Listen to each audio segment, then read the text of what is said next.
सोचने से कहाँ मिलता है तमन्नाओं का शहर, मंजिल पाने के लिए चलना भी जरूरी है। हेलो बच्चों, कैसे हैं आप लोग? उम्मीद करते हैं आप सब बढ़िया होंगे। तो बच्चे अब बात करेंगे इसके बाद हम लोग ओम के नियम की। लिखें बच्चे, ओम का नियम।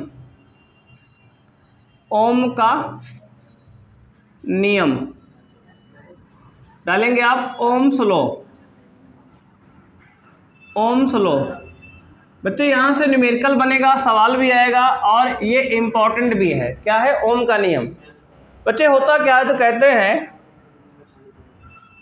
इस ओम के नियम के अनुसार, बच्चे लिखेंगे ओम के नियम के अनुसार, ओम के नियम के अनुसार, कॉमा करेंगे बच्चे, डबल इन्वर्टेड कॉमा के अंदर लिखेंगे, जब किसी चालक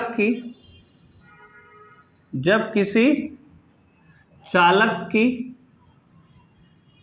सभी भौतिक अवस्थाएं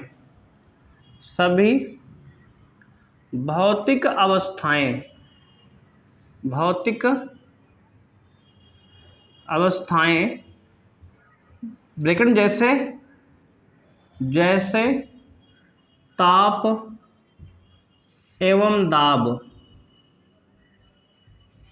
नियत हो बच्चे। ये नियम कब काम करेगा बच्चे? ध्यान देना।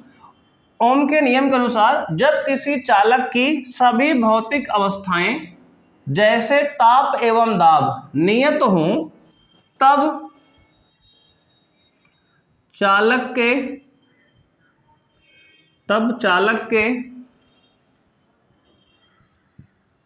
सिरों के बीच का विभवांतर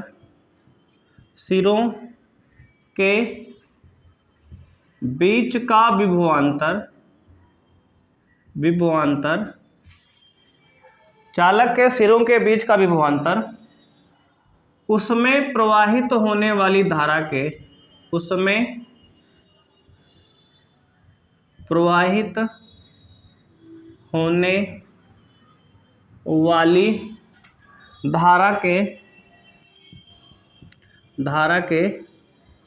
समानुपाती होता है।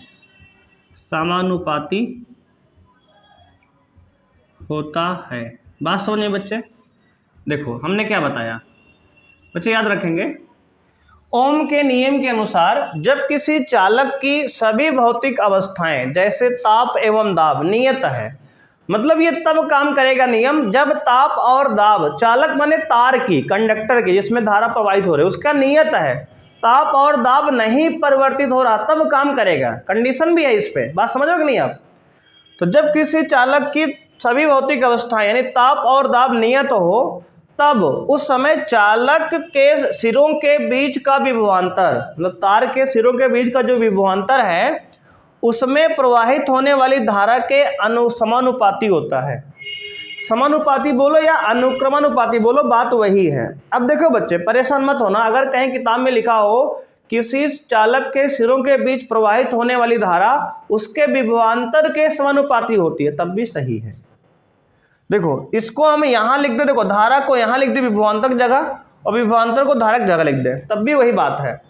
हम कहें धारा विभवांतर के समानुपाती है या विभवांतर धारा के समानुपाती है, बात वही है। ठीक है, बात क्लियर है? तो इसमें परेशान मत होना। इसका मतलब बच्चे, अगर मान लो एक तार है, इसके सिरों का बच्चे विभवांतर मान लेते हैं V है, विभवांतर क्या है? V है, और इसमें धारा बच्चे क्या बह रही है? I मान लो, धारा क्या है? I है, विभवांतर V है, और इसके प्रतिरोध बच्चे तार का, तो तार में कुछ ना कुछ प्रतिरोध होगा इसमें, है ना? तो मान लेते हैं तार का प्रतिरोध क्या है? R है। तो बच्चे लिखेंगे, माना किसी चालक में धारा I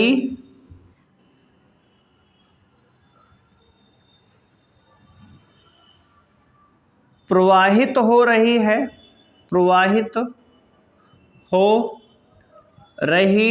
देखो आप बढ़िया सजा के बच्चे लिखो, नंबर बढ़िया मिलेगा एग्जाम में। माना किसी चालक में धारा I प्रवाहित हो रही है तथा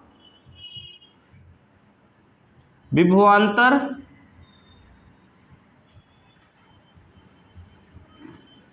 V है, सिरों का विभवांतर क्या है बच्चे, V है, तथा प्रतिरोध किसका, चालक का प्रतिरोध R है। तो होता क्या है बच्चे, यहां कहेंगे, अब देखो यह प्रतिरोध ना लिखो अभी, तो हमने बताया कि अगर धारा I है और विभवांतर V है, तो हमने कहा विभवांतर जो होता है वो समानुपाती होता है किसके, धारा के I के। बात समझ में आई कि नहीं? विभवांतर जो है समानुपाती है किसके, धारा I के। ये बताओ ये बात समझ में आई कि नहीं आई? अब हम लोग जानते हैं कि जब भी हम समानुपात का निशान हटाते हैं बच्चे, एक कांस्टेंट हमेशा युगों युगों से चला आ रहा है, लगता है कि नहीं, नियतांक। बात समझ में आई? तो एक यहाँ R नियतांक आ गया, क्यों, हमने समानुपात का निशान हटाया कि नियतांक R आया। तो बच्चे यहाँ लिखेंगे जहां R एक समानुपाती नियतांक है, समानुपाती नियतांक है जिसे चालक का प्रतिरोध कहते हैं, जिसे चालक का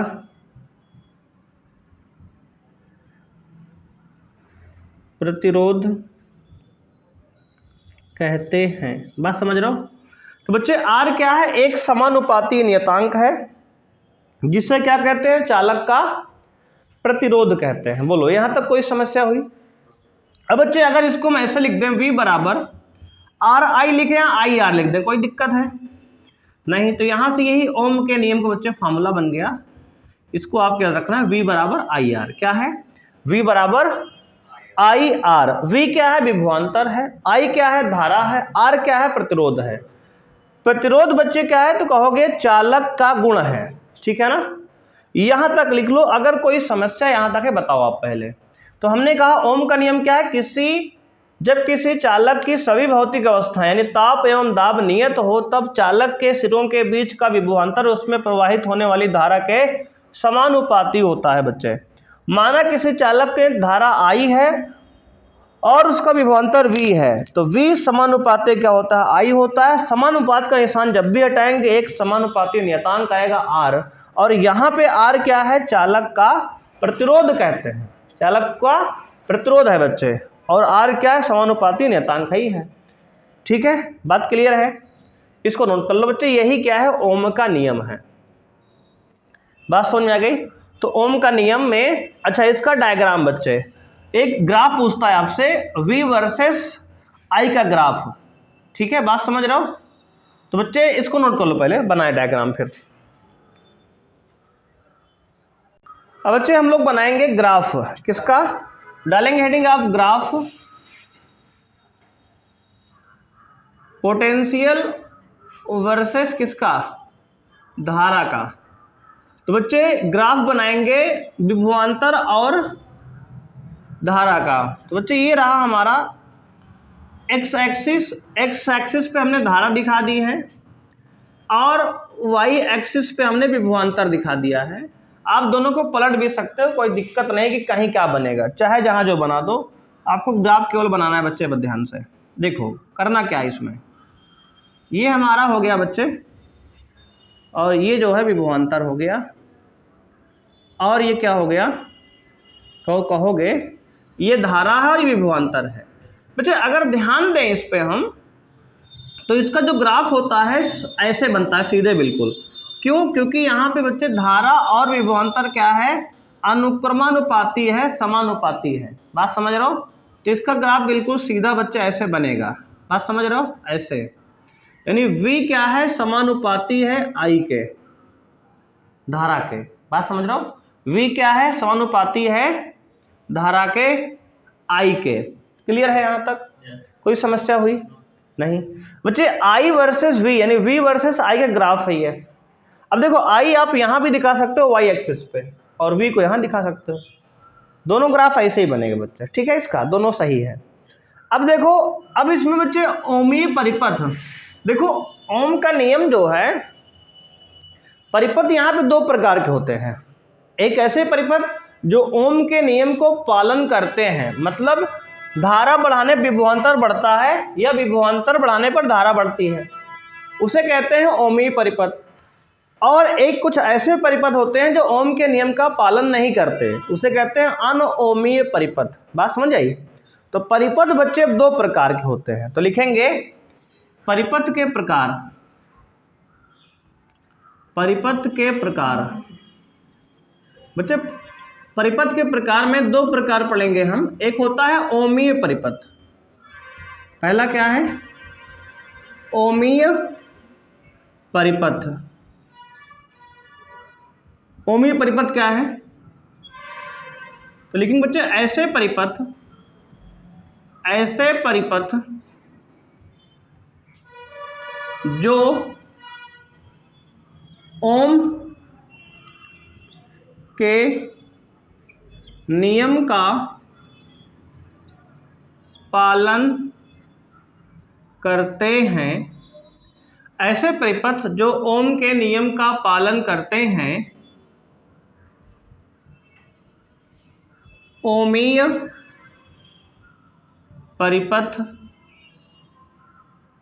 कहलाते हैं, कहलाते हैं। बात समझ रहे हो?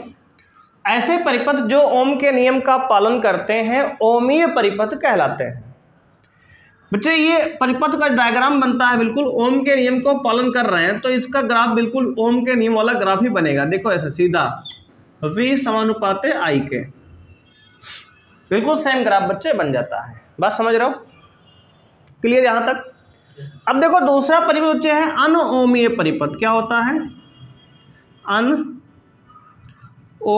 परिपथ, अनओमीय परिपथ। तो लिखेंगे ऐसे परिपथ, ऐसे परिपथ जो ओम के नियम का पालन नहीं करते, ऐसे परिपथ जो ओम के नियम का पालन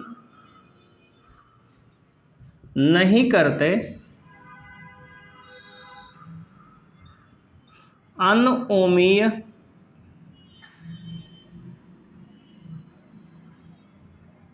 परिपथ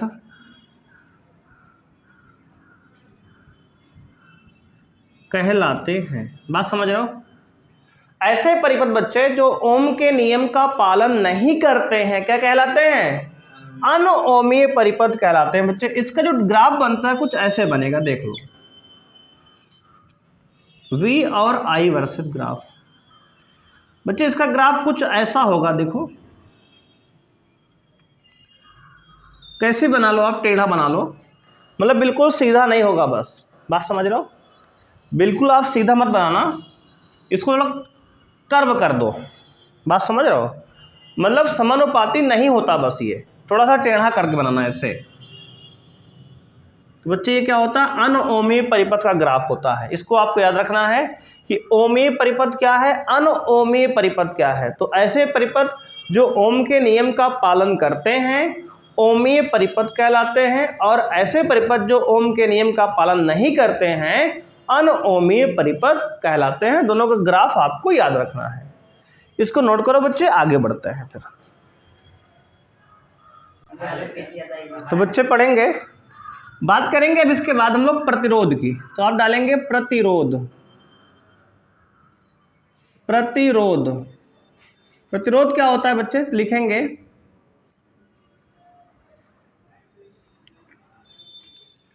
यह किसी चालक का गुण है, या किसी चालक का, या किसी चालक का, ऐसा लिख लो, यह चालक का एक गुण है। ऐसा लिखो, यह चालक का, यह चालक का एक गुण है यह चालक का एक गुण है जिसके कारण यह चालक का एक गुण है जो किसी चालक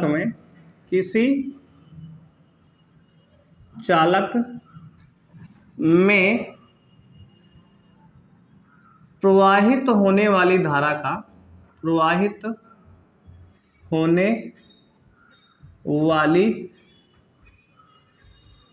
का विरोध करता है। याद रखेंगे आप, प्रतिरोध क्या है? यह किसी चालक का एक गुण है। बात समझ रहे हो? प्रतिरोध क्या है बच्चे? किसी चालक का एक गुण होता है प्रतिरोध, जो किसी चालक में प्रवाहित होने वाली धारा का विरोध करता है। तो प्रतिरोध काम क्या है? धारा को विरोध करना होता है। इसका जो फॉर्मूला पढ़ेंगे बच्चे, अभी हमने ओम का नियम क्या पढ़ा? V बराबर आई आर ना, तो वहां से R निकालो बच्चे, तो R क्या होगा? तो R बराबर आएगा V बटे आई। बात समझ रहे हो? ये इसका क्या बन गया? फॉर्मूला बन गया। फॉर्मूला क्या हो गया? R बराबर V बटे आई। सर कहाँ से निकाले आप? तो V बराबर आई आर, ओम के नियम से R का मान निकाल लिए तो V बटे आई आ गया। यही प्रतिरोध का सूत्र हो गया। बात समझ में आई? अब देखो बच्चे, इसका मात्रक क्या होता है? देखो मात्रक आप, तो बच्चे मात्रक की बात करेंगे तो ये बताओ, विभवांतर का मात्रक क्या होता है? वोल्ट, है ना? विभवांतर का मात्रक बच्चे क्या होता है? हिंदी में लिखेंगे ना, वोल्ट। और धारा का मात्रक क्या होता है? नीचे एम्पियर। तो इसका मात्रक क्या हो गया? वोल्ट पर एम्पियर। तो प्रतिरोध का मात्रक है वोल्ट पर एम्पियर, लेकिन इसको लिखते क्या है? या ओम बच्चे, क्या लिखते हैं? ओम। बात समझ रहे हो? इसका सिंबल बच्चे ये होता है, इस प्रकार से बनता है ये ओम, इस प्रकार से। इंपॉर्टेंट कौन है बच्चे? ये वाला देखो, स्टार लगा दिए इसमें, इंपॉर्टेंट ये है, ठीक है, ओम। किताब में कौन मिलेगा हमें? ओम मिलेगा। तो वोल्ट पर एम्पियर ये फॉर्मूले से आया है, लेकिन इसको कहते हैं ओम। क्यों? क्योंकि ओम ने बनाया था इसको, ओम वैज्ञानिक का नाम है। बात समझ रहे हो ना? इसको ओम ने बनाया, इसलिए इनके नाम पर इसका मात्रक क्या रख दिया गया? ओम। कोई दिक्कत हुई बच्चे? प्रतिरोध क्या है? किसी चालक का वह गुण है जो किसी चालक में प्रवाहित होने वाली धारा का विरोध करता है। बात समझ रहे हो?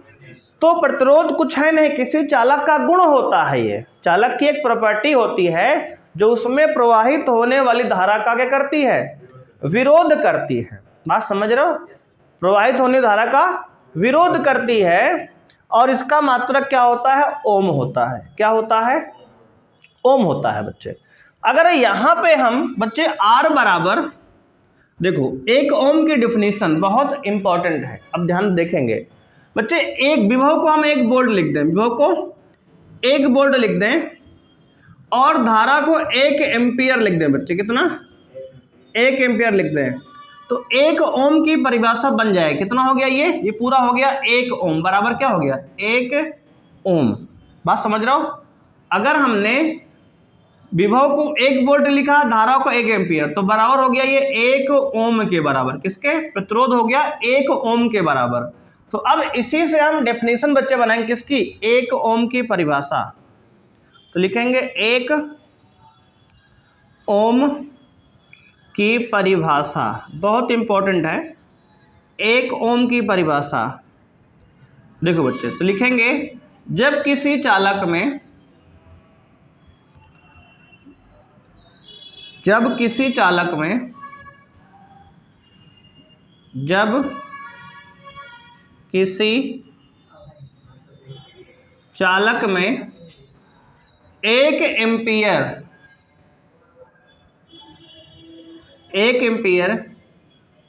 धारा, जब किसी चालक में 1 एम्पियर की धारा प्रवाहित की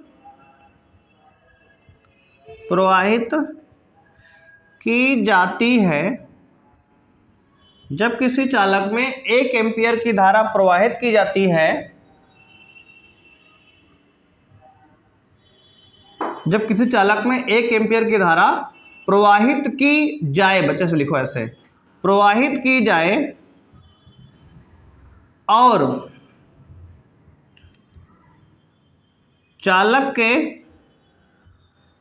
के सिरों के बीच का विभवांतर, सिरों के बीच का विभवांतर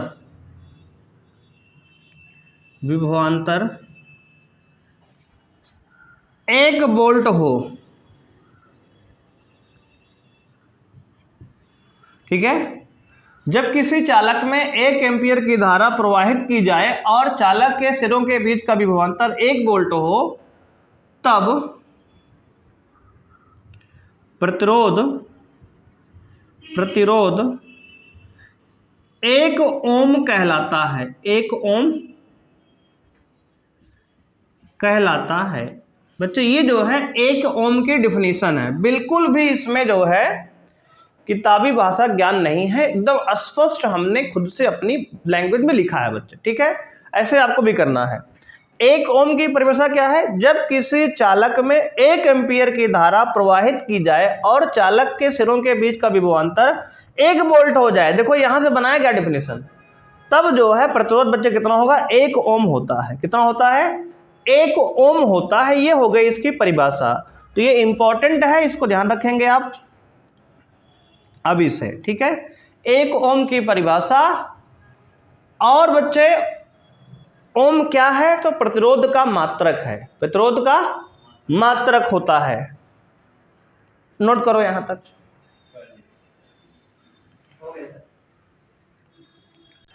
तो बच्चे अगला टॉपिक पढ़ेंगे हम लोग, अब धारा नियंत्रक डालेंगे हेडिंग आप, धारा नियंत्रक। बच्चे क्या? धारा नियंत्रक। बात समझ रहे हो आप? धारा नियंत्रक। बच्चे इसको एक नाम और है परिवर्ती प्रतिरोध। परिवर्ती प्रतिरोध भी कहते हैं इसको। बात समझ रहे हो? धारा नियंत्रक या इसको कहते हैं परिवर्ती प्रतिरोध। बच्चे जो अभी डायग्राम हमने बनाया था आपको ये वाला, इसका प्रतीक ये होता है। देखो ऐसे प्रतिरोध बनाकर एक एरो काट दिया था, या फिर हमने कहा था या इसको ऐसे बना सकते हो आप, प्रतिरोध बना के ऊपर ये एरो इस प्रकार दिखा दो बच्चे। ठीक है ना? तो ये क्या है? धारा नियंत्रक या फिर परिवर्ती प्रतिरोध का बच्चे क्या होता है? तो कहोगे प्रतीक होता है। इसका काम क्या होता है बच्चे? तो लिखेंगे यह परिपथ में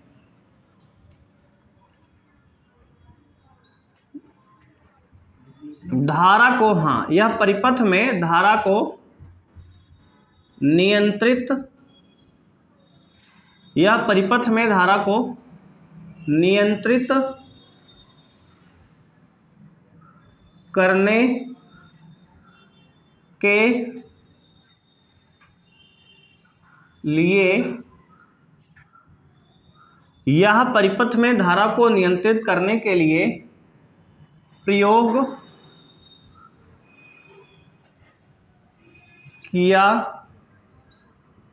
जाता है। ठीक है, यह परिपथ में धारा को नियंत्रित करने के लिए प्रयोग किया जाता है। बात समझ रहे हो? तो यह पहली बात तो एक डिवाइस है, एक यंत्र है बच्चे। ठीक है, जो क्या करता है? परिपथ में धारा को नियंत्रित करता है। मतलब प्रतिरोध बढ़ा के धारा कम ज़्यादा करते हैं। जैसे मान लो हमें धारा कम करनी है, लेनी है, प्रतिरोध बढ़ा देते हैं हम लोग। बात समझ रहे हो? और अगर धारा हमें ज़्यादा लेनी है तो प्रतिरोध हम लोग कम कर देते हैं, है ना? तो ये कुल मिला के धारा कम ज़्यादा करता है। जैसे वोल्टेज रेगुलेटर आपने पढ़ा होगा, वोल्टेज कम ज़्यादा करने वाला स्टेबलाइजर जो होता है, उसका काम क्या होता है? वोल्टेज को बढ़ाना या वोल्टेज घटाना। तो वही काम ये करता है। प्रतिरोध जब बढ़ाते घटाते हैं तो वोल्टेज कम ज़्यादा बच्चे होता है। ठीक है ना? धारा कम ज़्यादा होती है। तो क्या होता है ये बच्चे? देखो एक ये इंस्ट्रूमेंट होता है, इसका अगर आप डायग्राम देखेंगे इस प्रकार होता है। देखो एक डिब्बा जैसे बना होता है ऐसे बच्चे, यहाँ पे इस प्रकार का होता है। इस पे ऊपर जो है एक बच्चे स्लाइडर लगा होता है। स्लाइडर समझ रहे हो क्या? इस पे एक स्लाइडर लगा होता है जिसको खिसका के हम क्या करते हैं? धारा को कम ज़्यादा करते हैं।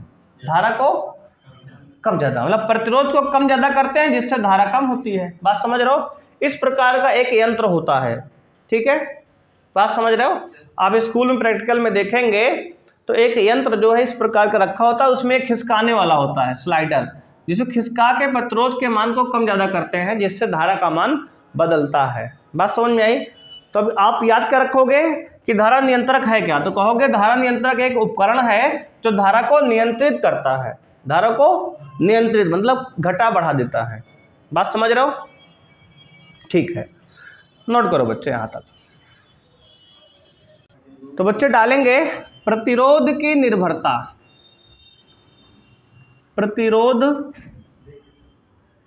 की निर्भरता, इसका मतलब बच्चे ये होता है प्रतिरोध किन किन बातों पर निर्भर करता है।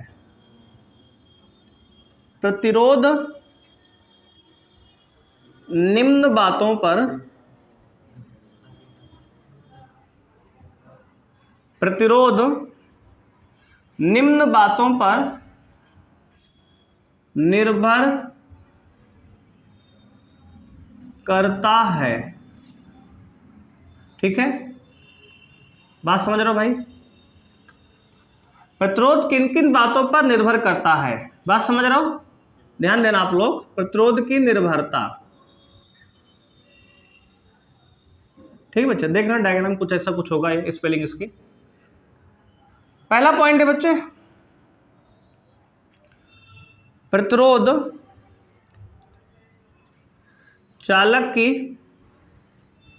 चालक की लंबाई पर निर्भर करता है, निर्भर करता है। मतलब बच्चे जो प्रतिरोध होता है वो समानुपाती होता है लंबाई के। जैसे मान लो आप जो है अपने घर में जितना ज़्यादा लंबा तार लगाएंगे उतना ज़्यादा प्रतिरोध होगा, उसका बिजली का बिल ज़्यादा आएगा। तार को छोटा लगाना चाहिए बच्चे, ठीक है ना। जैसे मान लो आप 1 किलोमीटर केबल खींच लाए, भैया उसका प्रतिरोध बहुत ज़्यादा होगा, बात समझ रहे हो? तार जहाँ लंबा होगा तो प्रतिरोध क्या होगा, ज़्यादा होगा। मतलब प्रतिरोध चालक की लंबाई पर निर्भर करता है। कैसे निर्भर करता है? समानुपाती बच्चे होता है। अगर तार की लंबाई ज़्यादा है घर में तो प्रतिरोध ज़्यादा है, मतलब बिल ज़्यादा आएगा, आपका बिजली ज़्यादा खर्चा होगी। बात समझ में आई? पहला पॉइंट। दूसरा पॉइंट, प्रतिरोध चालक के अनुप्रस्थ काट के क्षेत्रफल पर निर्भर करता है, निर्भर करता है। मतलब बच्चे, मतलब जो प्रतिरोध होता है वो व्युत्क्रमानुपाती होता है एरिया के। नंबर 2, मतलब जितना ज़्यादा क्षेत्रफल होगा मोटा तार, बच्चे समझ रहे हो ना, उतना कम प्रतिरोध होगा। इसलिए घर में हमें थोड़ा ज़्यादा मोटा तार लगाना चाहिए जिससे क्या प्रतिरोध कम हो जाए, रुकावट बिजली में कम आए रास्ते में। बात समझ रहे हो? ऐसे समझ लो आप कि रास्ता अगर सकरा होगा, सड़क पतली होगी तो उसमें ज़्यादा लोग को चलने में दिक्कत होती है ना। अगर सड़क जो है चौड़ी बढ़िया हो, 10 फीट की सड़क, 15 फीट 20 फीट सड़क हो तो हमें गाड़ी चलाने में बहुत आसान होता है ना। वहीं पे अगर मान लो एक मेड़ खेत का हो जाए, उस पर आपको साइकिल चलने पड़े, दिक्कत होती है कि नहीं बताओ? वहीं पे अगर 10 फीट की रोड बढ़िया हो तो चलने में आसान होता है ना। बात समझ रहे हो कि नहीं? तो अगर यहाँ पे क्षेत्रफल ज़्यादा होगा बच्चे तो इलेक्ट्रॉन को जाने की, करंट को जाने का रास्ता ज़्यादा मिलेगा तो आराम से पास होगा। मतलब जो होता है कि प्रतिरोध होता है क्षेत्रफल के अनुक्रमानुपाती होता है। मतलब ये भैया कि अगर एरिया ज़्यादा होता है तो प्रतिरोध R कम होता है। बात समझ रहे हो? और अगर एरिया कम होगा क्षेत्रफल तो प्रतिरोध क्या होगा, ज़्यादा होगा। बात समझ में आई कि नहीं आई? जितना ज़्यादा मोटा तार रहेगा उतना प्रतिरोध, बिजली का बिल कम है घर में। बात समझ रहे हैं? बिजली कम खर्च होगी उतना। क्लियर है? तीसरा पॉइंट बच्चे लिखेंगे,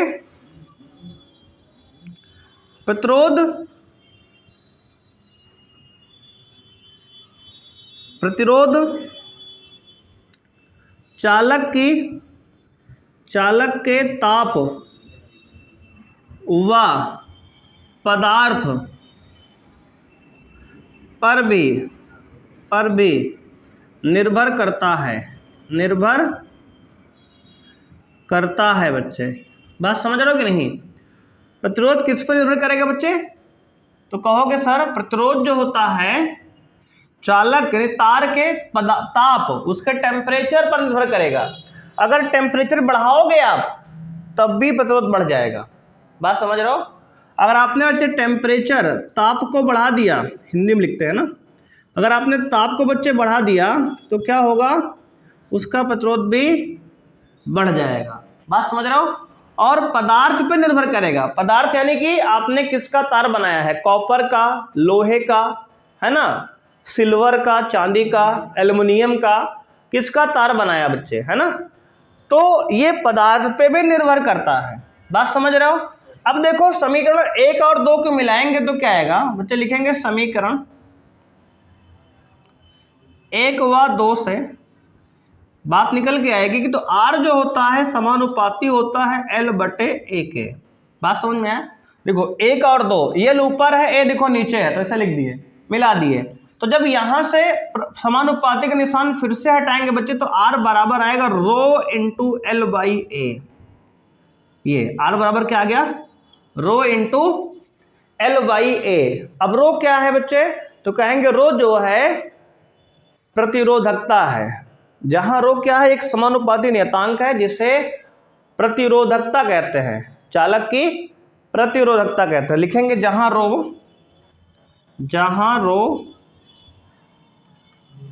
बच्चे रो क्या है? तो कहेंगे रो, देखो P को टेढ़ा थोड़ा कर दो बस। जहां रो समानुपाती नियतांक है, समानुपाती नियतांक है, जहां रो समानुपाती नियतांक है जिसे चालक की प्रतिरोधकता कहते हैं, प्रतिरोधकता कहते हैं। बात समझ रहे हो? रो क्या है? चालक की प्रतिरोधकता होती है। बात समझ रहे हो? प्रतिरोधकता भी एक गुण है पदार्थ का। बात समझ रहे हो? प्रतिरोधकता भी क्या है? पदार्थ का एक गुण है जो ताप पर निर्भर करता है, पदार्थ पर निर्भर करता है। बस ठीक है। तो यहां तक बोलो कोई समस्या हुई बच्चे? प्रतिरोध जो है किन किन बातों पर निर्भर करता है? 3 बातें बताई हमने, लंबाई पर, एरिया पर और ताप पर और पदार्थ पर। ठीक है ना? तो ये इसका फॉर्मूला बन गया R बराबर रो इंटू L/A। R क्या है? प्रतिरोध है, रो क्या है? प्रतिरोधकता है, L क्या है? लंबाई है, A क्या है? क्षेत्रफल है। अब बच्चे देखो प्रतिरोधकता का मात्रक हम बता दे रहे हैं आपको क्या होता है। तो जो प्रतिरोधकता के बच्चे मात्रक होता है ओम पर मीटर बच्चे, क्या होता है? रो, इसका जो मात्रक होता है का मात्रक, रो का मात्रक होता है, इसको याद रखेंगे आप, क्या होता है? तो देखो बच्चे अगर रो निकालेंगे तो आएगा हमारा, तो यहां से बच्चे देखो रो का मात्रक क्या बनेगा? देखो रो बराबर निकालेंगे तो आएगा R इंटू A/L। क्या आएगा? R into A/L। R का मात्रक बच्चे ओम होता है, एरिया का मात्रक होता है मीटर स्क्वायर प्रति, लंबाई का मात्रक मीटर। तो 1 मीटर से 1 मीटर काट दो बच्चे तो आ गया ओम मीटर। क्या होता है? ओम मीटर। तो प्रतिरोधकता का मात्रक क्या होता है? ओम मीटर होता है। इसको आपको याद रखना है। बात समझ रहे हो? प्रतिरोध का मात्रक तो ओम होता है, लेकिन प्रतिरोधकता का मात्रक क्या होता है? ओम मीटर है। कई बार एग्जाम में आया है। हालांकि हम लोग नेक्स्ट क्लास में भी चर्चा करेंगे, प्रतिरोधकता के डेफिनेशन समझेंगे और ये किन किन बातों पर निर्भर करता है। बात समझ रहे हो? बस आज की क्लास से आपको याद रखना है कि प्रतिरोध का मात्रक ओम होता है और प्रतिरोधकता का मात्रक क्या होता है? ओम मीटर होता है। बोलो कोई समस्या है यहाँ तक आपको? तो बच्चे आज की क्लास में हम लोग इतना करेंगे, मिलेंगे नेक्स्ट क्लास में। नेक्स्ट क्लास में इसके आगे की बच्चे चर्चा करेंगे। तो आज के लिए बच्चे इतना ही। थैंक यू, बाय, मिलते हैं नेक्स्ट क्लास में बच्चे।